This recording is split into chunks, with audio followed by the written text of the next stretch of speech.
Cuanto a los elementos de terreno que tenemos, Eusebio la López, roca, los suelos, alcalde vamos a tener elementos y muy biólogo muy antiguos, de Materno. Elementos paleozoicos, son elementos que están los más antiguos que vamos a tener en la corteza terrestre. Y los suelos son muy homogéneos, como pasa en casi toda Extremadura. Tenemos suelos muy homogéneos que son suelos muy ácidos, es decir, tienen muy elevada cantidad de ácido. En cuanto a la biografía es la ciencia que estudia cómo se distribuyen los seres vivos en el planeta. Nosotros nos encontramos en la región mediterránea, que aunque se llame así, no es exclusiva del Mediterráneo. Por curiosidad os digo que hay región mediterránea también en Australia, en California o en el sur de África, también regiones mediterráneas, y que son muy parecidas. Si veis imágenes de California, os va a recordar mucho lo que tenemos aquí. Y estas regiones se dividen en provincias, como si fuera un mapa político. Y Materno ya, en la charla anterior ya he hablado que el medio social aquí pues, es un medio principalmente agrario y una zona evidentemente despoblada. Esto ha provocado que no haya mucha transformación del suelo, aunque como tenéis que dar la idea de que la vegetación que vemos ahora no es una vegetación estable. La vegetación siempre cambia, siempre. El ser humano ha estado poblando por todos lados y siempre vamos a encontrar vegetación que creemos que lleva ahí toda la vida, pero así sufre una serie de transformaciones y lo vamos a ver. Siempre vamos a tener un cambio de vegetación según la época y la formación de las dehesas se debe sobre todo en la Edad Media, empezó con las mezclas y después lo que digamos las transformaciones grandes son por ejemplo las plantaciones de pino, que digamos yo lo sabéis muy bien, que tienen la Sierra Segura de Pino, repoblaciones que se hicieron a mediados del siglo XX que transformaron mucho el paisaje y las dehesas sobre todo, las dehesas ya sabéis que es una transformación, como ya habló Andrés, humana del terreno, que si se dejara abandonar rápidamente lo recupera el matorral. Tenemos varias zonas de red natura, en Palse, la Sierra de Pela, los bosques aquí también, Puerto Peña, Sierra de los Golondrinos, zona de interés regional, como el embalse de Orellana, Sierra de Pela, zona Ramsar, es decir, zona de humedales, protección de humedales, como es el embalse de Orellana, y corredores ecológicos como el río Guadalpejo que tenemos aquí arriba. Es decir, tenemos está protegido gran parte de nuestras sierras y otros lugares, por ejemplo, corrientes de agua. Y por supuesto tenemos la reserva de la biosfera de la Siberia, que lleva un poquito de años y que esperamos que también ayude a mantener y pues poner en valor, sobre todo, que su labor, poner en valor nuestro medio natural. La provincia de Badajoz lo tenemos concentrado aquí, sobre todo en la parte norte, sobre Villar, Lechosa, sobre todo en los montes de utilidad pública tenemos. Eso nos habla de que tenemos una zona relativamente bien conservada, pero no tenemos que bajar los grados. Voy a hablar un poquillo de vegetación. Principales unidades de vegetación. Las formaciones boscosas van a estar dominadas por los quercus, por las quercinias. Es decir, vamos a tener encinares, alcornocales, que pueden ser puros o pueden ser mixtos, melojares, un poquito más raros, vamos a tener sobre todo la zona de Villalta, de Lechosa, de Roble, y los bosques riparios. Los bosques riparios dominantes, pero pueden acompañar de árboles como los tejidos y los terrales un poquito más. En cuanto a los matorrales, decir que aquí no tenemos matorrales puros.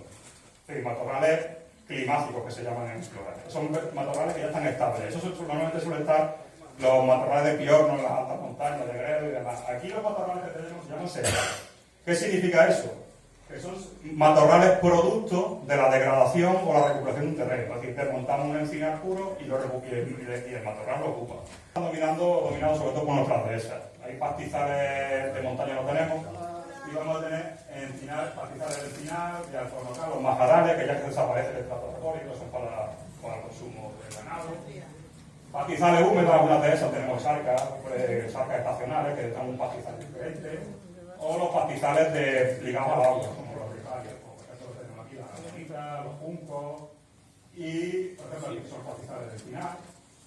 Y también la vegetación ruderal urbana, es la vegetación, las plantas que van asociadas al hombre, que son la corcita o corcita armonicana, y hay plantas que no viven en el suelo o que viven en el suelo, no compiten bien, otras plantas se las comen. Hablando de vegetación, de flora, os voy a comentar algunas de las plantas, de las especies que tenemos aquí de flora amenazadas según el catálogo del Catálog Regional de Especies Amenazadas.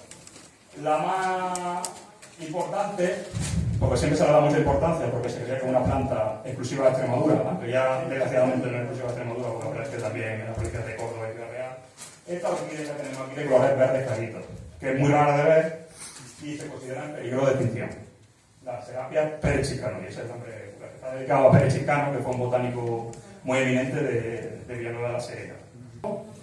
Hay algunas plantas que se cultivan parecidas que llaman arqueola y demás, ¿vale? El rusco. Y hay una pomada que se llama ruscu. La pomada ruscu. Muy tóxica, se saca un producto que se llama difitadina, que es una toxina que se utiliza también, se utiliza para las reacciones familiares. Y después algunos narcisos, de bulbo o orquídeas, ¿vale? Encina, cornoque, el melojo en menor cantidad, y después tenemos tejidos. Tenemos tecufaginia, que cogen estos, digamos, son los dominantes. No voy a hablar todo de todas las especies que hay, pero ¿no? Cada vez que hay una fiesta de Extremadura, le ponemos estas florecitas, ¿no? Todas, no es que no hay otra planta de Extremadura más que la jara, ¿no? Pues fijaros todas las cantidades de jaras que hay. Pues tenemos esta que es la jara pringosa, no de las moquisas, que no siempre la tiene. Pero hay dos jaras que tienen colores morados, que es la jara blanca o estepa, la jara jaguarzo negro, que es el Citrus, o otros como la jara de hoja de choco, la hoja de romero o la jara de hoja de salvia. Aquí tenéis los nombres, por si queréis apuntarlo. ¿Vale? Y después otras carillas, que son matorralillos, que también yo creo que han pasado ya este género. Esto se llama el género Ictus, el género de las jaras. Este simbiosis con las raíces de esta planta y por eso crece ligarilla. Y cuando aparece dice es que de criadilla. Más, otros arbustos, leguminosas, los escogonales, las retamas, las aulagas, que no se han metido en el matorral y se han pinchado con las aulagas. ¿Vale? Estas son las picaduras de los insectos de comer los huevos y de ahí y crece desproporcionadamente el crecimiento, porque normalmente pincha en hierro. Tenemos también pues las ericáceas, el ciprés y madroño, de brezo aquí pues tenemos las labiadas, las aromáticas como los cantuesos o la banda, también le llaman tomillo, ¿vale? Como esta de aquí, hay varias especies, o la vidilla, el cielo frútica, que tiene menos olor, los matagallos, un poquito de matas más pequeñitas. Tenemos el labiérnago, este que tenéis aquí, que es de la familia del olivo, que también es muy típico de nuestras zonas más séricas, más secas. La tamuja, que crece ligado en qué tipo de vegetación estamos. Y después otros demás de la zona umbrosa, como el durillo, tenemos el durillo, que es una planta muy bonita, que se cultiva también como ornamental, o la madre selva, la organicera, que expresa con una planta enredadera. De plantas de herbáceas, de plantitas de suelo.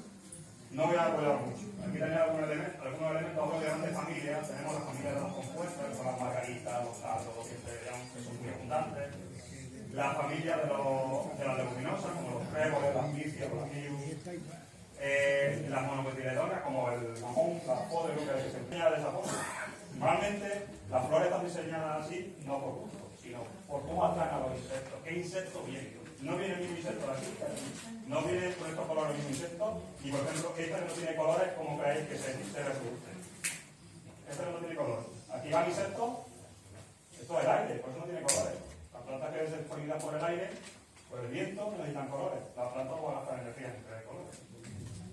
Otra especie de interés, pues mira, conocéis toda la rosa de Alejandría, la peonia proteroides, la aparecemos se desmontan nuestros bosques.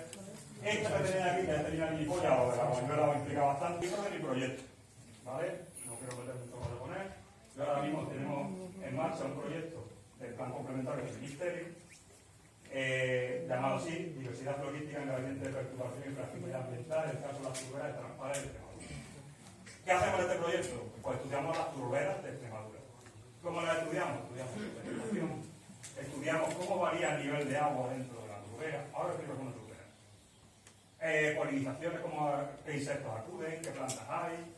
Estudiamos de cerca, con microscopios, algunos, como estos, los mumbos, que crecen de turbera. Pero si os digo trampal, os suena trampal, ¿verdad? En todos los pueblos hay un trampal, pone trampal, unos cuantos. O tremedal o bonal. En la Mancha es muy típico los bonales de Ciudad de Don Rodrigo son muy famosos y están protegidos. ¿Y qué es? Pues es como una rotura del suelo, donde emana el agua y se mantiene el agua en superficie y está permanentemente encharcado, más o menos, durante todo el año. Estos sitios además tienen otra característica, que son aguas muy ácidas. Son aguas tan ácidas que las bacterias no crían mucho. Entonces el material no se decompone, las plantas se mueren y no se descompone y se acumula la turba. ¿Quién no ha comprado turba para la maceta? ¿Vale? La turba que compra para la maceta procede mucho de explotaciones de turberas. Estos sitios no viven allí que también están protegidas, como esta, la de Rosera, una planta carnívora, ¿vale? Tenemos plantas carnívoras. O el preto de turbera. Y esto, lo que forma la turbera principalmente, son que se llama el espanto, un huevo de turbera. Si también se vende para hacer. No tenga nada de Real Duque, conocían hasta la planta de estación de agua de Acuarel, pues los alrededores, esta parte de aquí, no se ven muy bien los puntos, pero esta parte de aquí, esta zona, están las turberas. Las turberas normalmente no tienen que tener mucha pendiente, porque si no el agua escaparía muy rápido y no se impregnaría la tierra. Entonces son sitios más o menos, tienen algo de pendiente, pero no mucha, y se acumula el agua durante todo el año. Aquí tenéis un aspecto, la turbera de Puerto Rico, solo viven aquí. Y ahí tenemos plantas carnívoras, las dos únicas especies de plantas carnívoras que tenemos en Extremadura viven aquí. Esta, que es la rosera, y esta que es la pingícola. ¿Por qué viven las plantas carnívoras ahí? Lo he dicho antes, son turberas que forman grandes acumulaciones en estas turberas, muy bonitos, estas turberas, o algunas plantas estabilizantes como la lisimaria. Y sobre todo, es curioso estas bolas, son unas bolas enormes que pueden medir más de 1 metro, de una gramínea que empieza a crecer una encima de otra, que da moliña, que nuclea, y empieza a crecer y forma esas bolas que son muy llamativas de nuestras turberas de aquí de Villuerca. Esto no ocurre, nuestras turberas que tenemos aquí son especiales. Tenemos un tipo de turbera especial que solo vive aquí y en Villuerca.